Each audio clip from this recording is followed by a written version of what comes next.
I I might want fall black asleep, people. actually. I might fall asleep. I want black I'm people sorry, I didn't mean to to. interrupt you. Go ahead. I, I want black people to buy crypto. I want them to buy Bitcoin because there's a lot of angst. There's a lot of trouble going on with the black community, especially in the United States right now.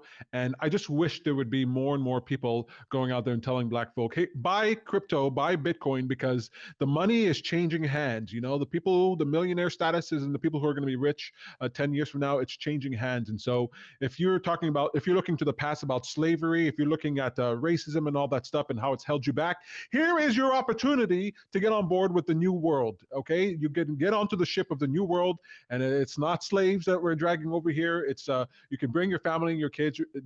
There's a new opportunity here for you. And the reason I want to talk about this is because there's more shootings that happened recently. There's been riots that are happening right now, and there's people giving money to Black Lives Matter. And it's like there's this report where this Black Lives Matter leader, she went on a spending spree buying houses. Okay, I don't begrudge her buying houses. I mean, if you've got money, buy houses, go buy houses. I don't care. Did she buy 4 houses? Who cares?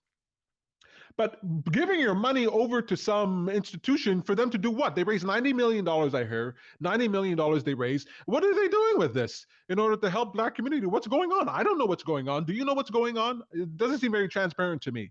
Mhm. So look, I'm not going to poo-poo Black Lives Matter. I don't know what they're doing to cash. I don't know what's going on. But just imagine if instead of giving that money or only giving that money to Black Lives Matter organization, we started giving that money to the black community, like directly making black millionaires over and over and over and over and over again, right? $90 million, $100 million, you can make a bunch of black millionaires. Okay, does it really matter that we make one person a black millionaire? This, but no. What matters is that we start getting to the mindset of using our money in a smart way, using our money wisely, despite the current circumstances, despite police brutality, despite racism, despite all that stuff.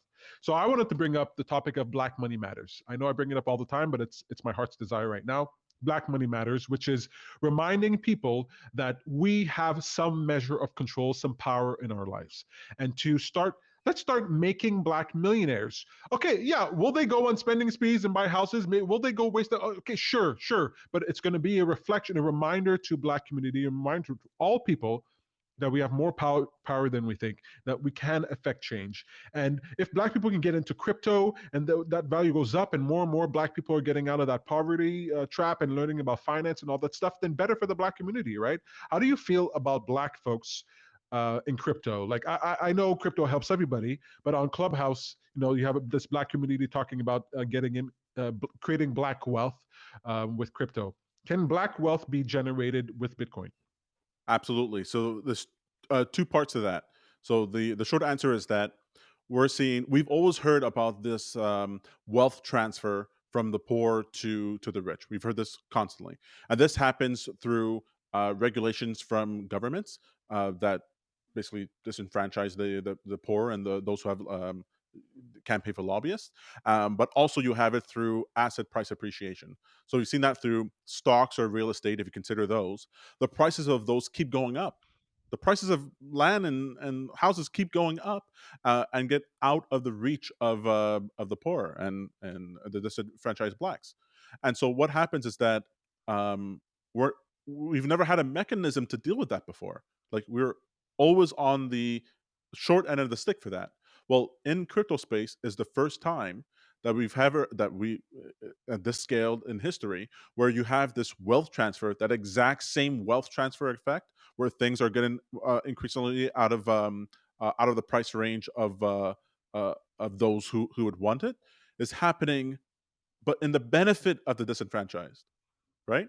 So Bitcoin creeped up from free all the way to what was it? February 2020, I guess 25,000 before the rich white man ever realized what the hell was going on, right? And And it was still just now they're not on board with it. uh, Still now it's not too late it's for not black just people to that, on board. because of the systems that they created in order to keep poor people out. It's the same systems that prevent them from getting into it. That's right, because they're tied to dollars. They're tied to that fiat money. Exactly, exactly. That and all the regulations that say you can't participate this here and there. You need to have this certification and these regulations so that poorer people can't get in. And now those same regulations are tying their hands, and they are scrambling to undo that. So It's now's way your easier time. for you and I to get into crypto than it is for It's a chat. Microsoft to get That's right. into It crypto. takes a second. It takes minutes. But It takes them 6 months, that's right. 6 weeks. But some family office that has $50 billion of money that they're managing for themselves can't. They can't buy one. They can't buy any of it. And so this is your time because they want it. I mean, so much money is coming to the space, and you want to own this thing that they'll pay 500, 1,000, 5,000% above what you paid for it because they know its usefulness. They understand that it allows you to transfer money more easily, and it creates all these different ecosystems. Now, the second part of the question is this ecosystems. So one thing we didn't get to talk about today, we'll talk about in some other videos. The apps that are created around these cryptos serve different types of communities. It could be for you're like, okay, we have this digital currency. What does it matter? Well, it's because you can keep the money within an ecosystem without it going out into the currency, into the fiat money dollar system, and being taken away from you, right? Because if I want to if I want to paint your fence and you pay me $100 for it, the government takes half of that. But if we just exchange in crypto, it doesn't get into that system yet. Not yet.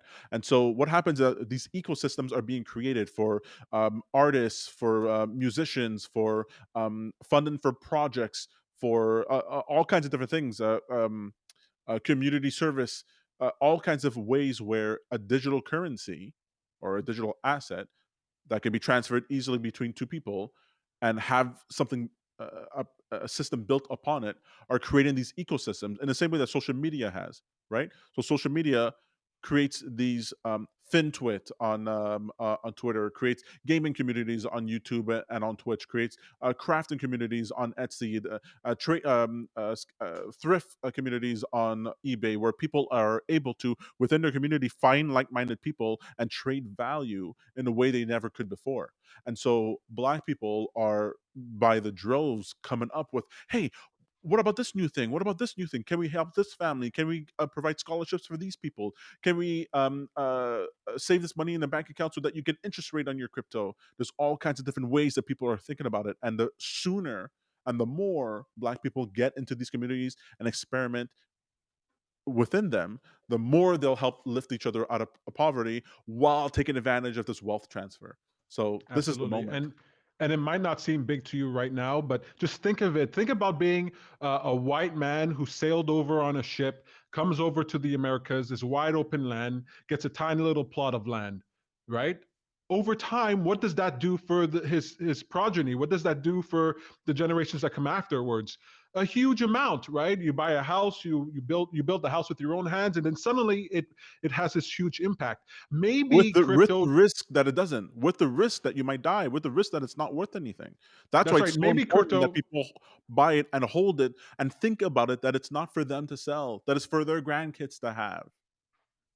Exactly right. Maybe don't necessarily think, oh, I'm going to get into crypto and I'm going to become some wealthy millionaire. You might, but I'm going to become some wealthy millionaire. Think of it as the new discovery of America, the new land, digital land that you could start getting land at. And right now, relatively speaking, it's dirt cheap and you can get on board in it. If you care about what's happening with the Black community, you want to solve problems, not just about raising your hands and yelling and screaming right now and burning shit down. If you want to actually make some change, you care and you can think ahead beyond your own freaking lifespan, get into crypto, start building that black wealth, and your children and your children's children, and they're going to be the ones oppressing the white people in the future. They're the ones that are going to be pulling over those white children in those cars and gunning them. Okay, no, I took That's that a all I little, asked little for, too Peter. far. I looked That's at all too I far. asked for. Um, I I have want a to just bring up. dream. I just want to say one last thing. It's along this point, and then we'll wrap up. Is that cool? Sure. It's a principle that I'm calling upstreaming. Upstreaming. When it comes to solving problems, you want to move upstream to the further upstream you can go to find the source of the problem, the less effort you're going to have to make in order to change something, and the bigger consequence you're going to have down the line, right? So if you think of a stream that's being polluted, if you find the source of the pollution at the top of the stream, at its originating point, and you stop that, then you're going to affect a lot of things. Right now, I feel like people are building up filtration plants halfway up the stream in order to fix the water that's coming to them, but not fixing the poison that comes up there. Now, ultimately, when I go upstream as far as I can to almost all problems on this planet, the problem is within us. It's within us. It's the value, what we value within us, that affects our habits, that affects our behavior, that affects what we do. Our values are expressed in money, are expressed in money. Money is where we spend our money is a representation of what we value. So I want to change how people value themselves, how people value their behaviors, the thoughts they think, and their actions. But practically speaking, I want to affect where people spend their money, where that money is going. We talked about crypto. That's one place where money can go. I have this idea called BlackMoneyMatters. It's about making millionaires, Black millionaires, in order to remind people how important their dollars are, that even the $5 in your pocket can contribute to some great change. I see what's going on with the Black community. I see what's going on with these shootings. I see what's going on. And it so bothers me, Tom, that people are still applying same old solutions to these problems, even though we have way more ability to solve our problems than ever before. But if you keep thinking this old way that our politicians are going to change things, the government's going to change things, if we could just get corporations to change things, if we just put body cameras on or defund the police, what are you talking about, okay? Money is the issue. Money is the issue because power is what's important here. Racism is not the issue. Look, I'm probably racist against some people. I saw your Medium account from a few years ago, man. That's right. People go, "No, racism is the issue. Got to annihilate racism." No, racism is stupidity. You're not going to annihilate that. There's no way to do that. If it's not racism, it'll be some other form of stupidity. The problem is the people who are stupid also have power, and that's what we got to change. The whole power system, the power structure, and it's got to be the money, folks. You want to go out there and protest for what? For what? What is that doing? It's creating awareness so the media can now put you on TV and they can get money. The politicians can go fundraise off of what you're doing. Now they can get money. And the government gets bigger and everything goes on and nothing ever changes. Okay? Right now, the George Floyd is on, the Derek Chauvin is on trial with the George Floyd thing, and people are also focused, oh, is this going to be a representation of change? This trial is not going to change things, and the more shooting is not going to change things, the more protests is not going to change things. The only thing that's going to change something is when we change the value of what we value within, we start changing our actions when it comes to our money. That is it, folks. That is it. And you want to play the stupid game, the same old thing, the system that's set up in place that you consider to be racist and all that stuff, the same system that you're poo-pooing, is prepared for your protests. It's prepared for your riots. They're prepared for your political leaders. They're prepared for all that. The whole system, they've had 100, 200 years in order to prepare to stymie every action that you can take. But money, where you spend your money, nobody can stop that. You vote once every 4 years, but you can vote with your dollar every goddamn day. Tom, stop me. Stop me. Upstream, folks. That's what I got to say. That's the way to do it. I hear somebody in the chat here, Robert, saying truth. Thank you, Robert, for that. It is the truth. I do believe it's the truth. It's some version of the truth, but I say let's test that out. If you love what we're doing, I really encourage you to go to patreon.com/happyforchange and become a patron. For $10 a month, you're going to get access to these live streams. The live streams are free, but if you want the recording of the live stream, you can get the audio. Yeah, the audio's for $10 a month, and you'll get the video for $25 a month. You'll also get access to our Telegram group where you're going to access to chat, text chat, and voice chat. We're going to be on there on a regular basis. So this is the beginning of something really fun.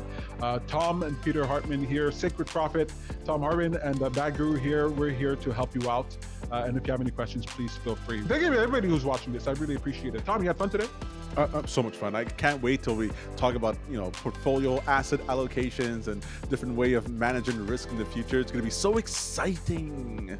It's going to be so great. I know you think, I don't need to know this information. You need to know this information. Subscribe to this channel, facebook.com/happyforchange if you want to join the groups, or you can just subscribe to us here over on youtube.com/happyforchange.